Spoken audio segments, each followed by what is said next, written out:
The reason I'm laughing, you probably heard Sue then, is I've just asked her if she could go outside and ask everyone to shut up please so I can film this. But hey, well, let's try anyway. So this week's episode is going to feature 2 little camping and caravan club CS sites that are absolutely gorgeous, a trip on a boat in Windermere, a visit to a bobbin mill, and a day of hiking and then swimming in a tarn at Eastdale. So I hope you enjoy it. Remember, if you do, please give us that big thumbs up. Hit the subscribe button and the little bell so you get the weekly notifications, and hey, why not share it too? Hope you enjoy. So today I'm improvising because of the wind. I don't have one of those fancy lapel mics with the fluffy microphone on, but what I have got is a fluffy microphone literally stuffed down my blouse at the moment, so hopefully you'll be able to hear me above the wind and you won't get too much of that distracting sound. Hopefully also you can see that magnificent view behind me. Our van is behind you now, and so when we look out of the window in the morning, this is the view that we get. It's a brilliant remote location. It's not far from Cartmel Fell. Bowland Bridge is probably the nearest place on the map that you would find, and it's a camping and caravan club CS site called Borderside Farm. It's a bit of a tricky one to get to because it's a very narrow track, and then when you come onto the farm itself it's also narrow. So we took one look at it and thought, oh my goodness, will we get there? But ours is a big van, so anything the size of ours or smaller you would definitely get here. It wouldn't be for everyone because all it's got is the chemical waste, the water, and some bins for recycling. But apart from that, all there is you and nature, and it is, in our book at least, an absolutely glorious location.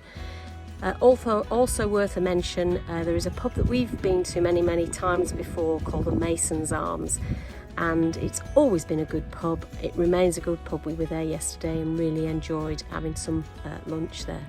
So just thought I'd mention this. I'll try and put a map up, and also when we leave I'll ask Sue if she can just do a bit of video as we're driving out so you can see the kind of terrain that you'll need to get through to get here. But I would thoroughly recommend this for anybody who's not wanting to do the big sites but really happy with a quiet rural location. It's glorious.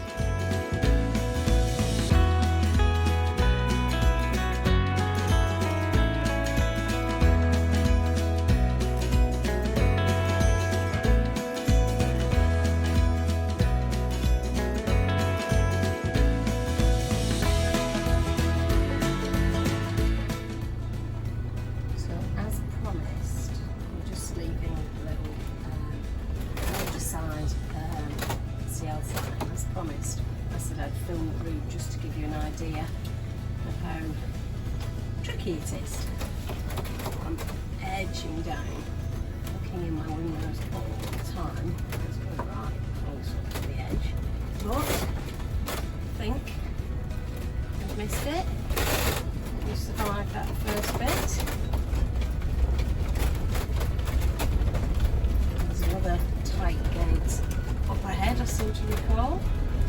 Farmyard.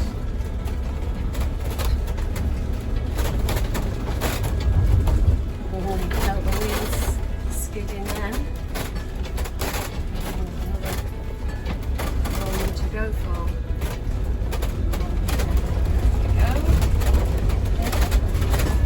First, wheel skidding. We've got to ease really slowly through this because it's another tight section and uphill at the same time, so just really try not to do any damage as we go. I've made it. Just. And then when you get out onto the lane, you'll see even the lane itself is very narrow. If we meet anything coming, I'm hoping it's something small and they'll reverse. Phew, I made it.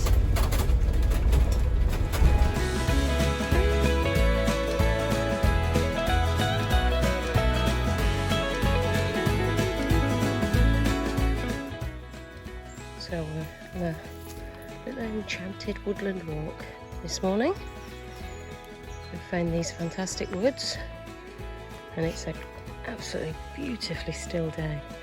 I'm focusing on Fudge at the moment because if she hears anything in the ferns, she'll be after it.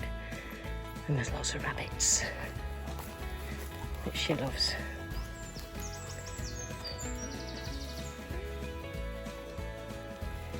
Looks like we're disappearing into a little hole down here, doesn't it? But that's not the case.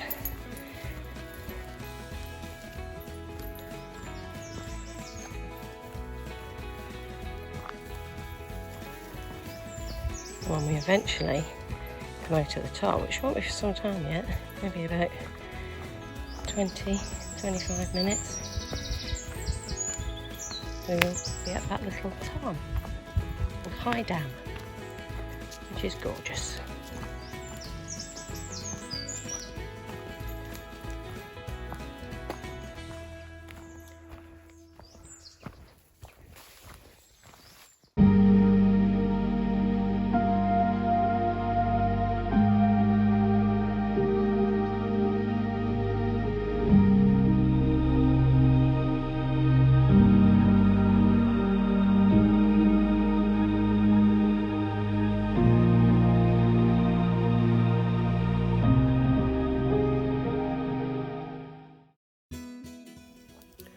Stott Park Bobbin Mill has produced literally millions of wooden bobbins, which was vital to the Lancashire spinning and weaving industries.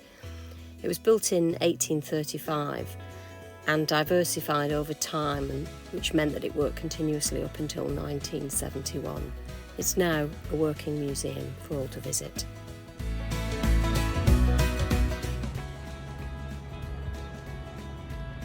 Going to be going on the deal. Oh no, it's the swan.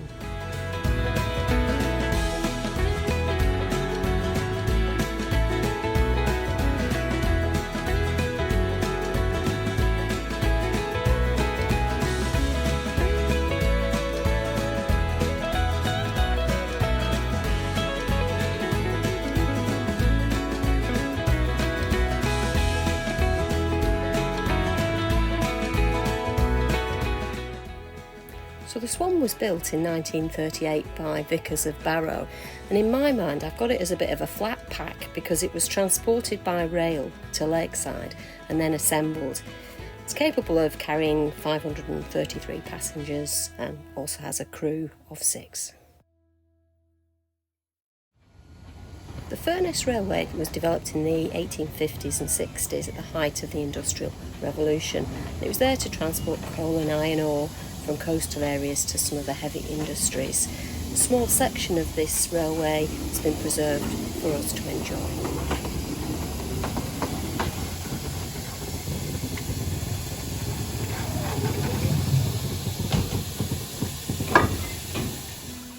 And a lay-by for the night before the big swim starting in Grasmere. My swimming experience was with the company Swim the Lakes based in Ambleside. The company's been established for about 18 years, so Pete and the team are really experts in open water swimming. In fact, Peter's written a book called Wild Swimming Walks. The whole company want to make your experience as enjoyable as possible and really dedicate themselves to doing that. Would thoroughly recommend them.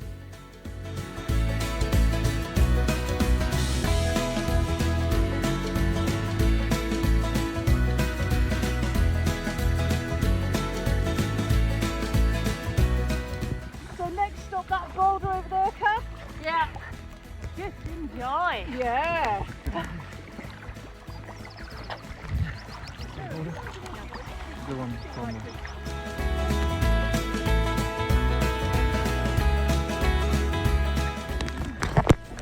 Look at this one balancing on the edge. Somebody's got to eat that now.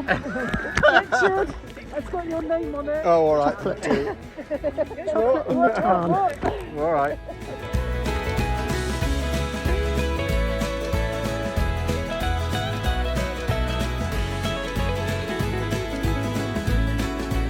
A bit like this, where your knees are, down and behind,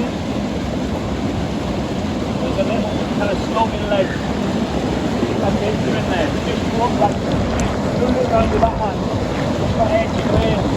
There we are. Just grab me.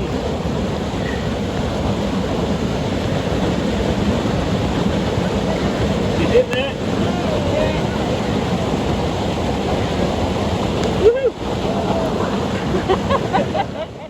How do you feel, Kath, after doing your hike and swim today? Does this paint a picture?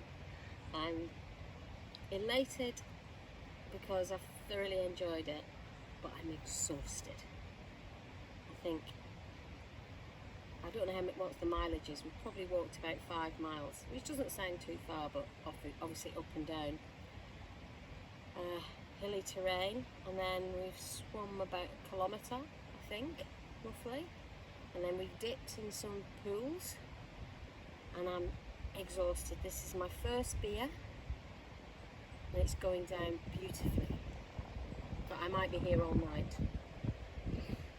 Well done. Thank you.